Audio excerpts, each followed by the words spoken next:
An objection my team has been running into a lot recently, and I'm sure that you have been running into it as well, is the move-up buyer being scared or hesitating to make a move up. They're waiting for the market to rebound so that they can make their dream home purchase. And the objection is very simple. Hey, I don't think that now's the right time for me to do this because of the market conditions. And so what I really want to help with you with today is helping the client understand why that's not a good idea for them to wait. Because if we use logic to combat their fear, they will obviously come to the realization that waiting is actually a really, really bad decision. And so I'm going to help you explain that to the client. But before we even go there, you really put yourself into the mindset of the buyer right now. You into the mindset of a move-up buyer.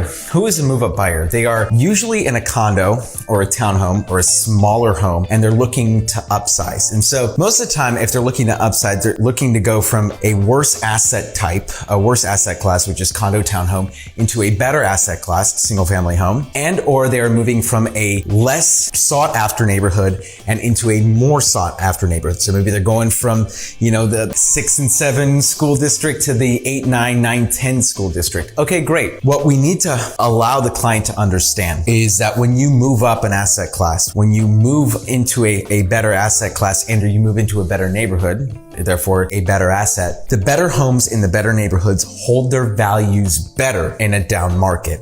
And so you think about all the negativity, the media spewing all of this nonsense, and they're scared. And a scared buyer, a scared consumer is a non-existent one. And the best way to combat the fear and all the negativity is to simply spew logic and convey to them in an effective manner using logic. All right, Mr. Seller, Mr. Buyer and Seller, right? Because they're going to buy and sell with you. Good for you. You got a great client there. Let's think about this for a second. So what you're telling me is that you're going to wait for this home to rebound up to its original market price or rebound to a price where you're going to be able to sell it and then get into that bigger home. You're worried about the market conditions, and so you want to wait for better, more favorable market conditions to sell it. Correct? Okay, great. Well, let's play that out then. Let's say that right now you choose to wait. Let me ask you this. Let's say that other property that you're looking to buy, which one do you think is going to hold its value better in a down market? So if you bought today, if you bought that new home today, would that new home hold its value better, or would this home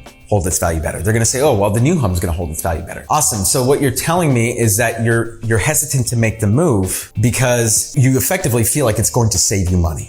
Okay. But what I'm telling you is that you're losing money by not moving into that better asset class sooner, because in waiting, you're actually allowing your property to depreciate more than that new property is going to depreciate. And when you allow them to really understand, it's like, okay, awesome. And then, by the way, it's going to hold its value better in a depreciating market. When the market comes back up, what's going to appreciate faster? The more desirable home or this property? The more desirable home, right? Okay, got it. So by waiting, this property is going to depreciate more in this cycle and then appreciate less in the next cycle. So is the delta greater now, or will the delta be greater then? Oh, well, the delta is going to be greater then. Awesome. So it sounds like waiting is actually going to cause you to have to pay more money. Wouldn't you agree? Well, yeah, it would. So is it better to buy then, or is it better to just sell and buy now? Oh, got it. Well, it's better to sell and buy now. Exactly. And by the way, it's the truth. And that's why the truth wins. The truth wins 100% of the time. So if you're struggling right now with a move-up buyer that's in that position, have that simple conversation with them. It's going to help you, but most importantly, it's going to help them make the best financial decision possible. This is Danny Gould, everyone selling Silicon Valley. Stay legendary, everybody.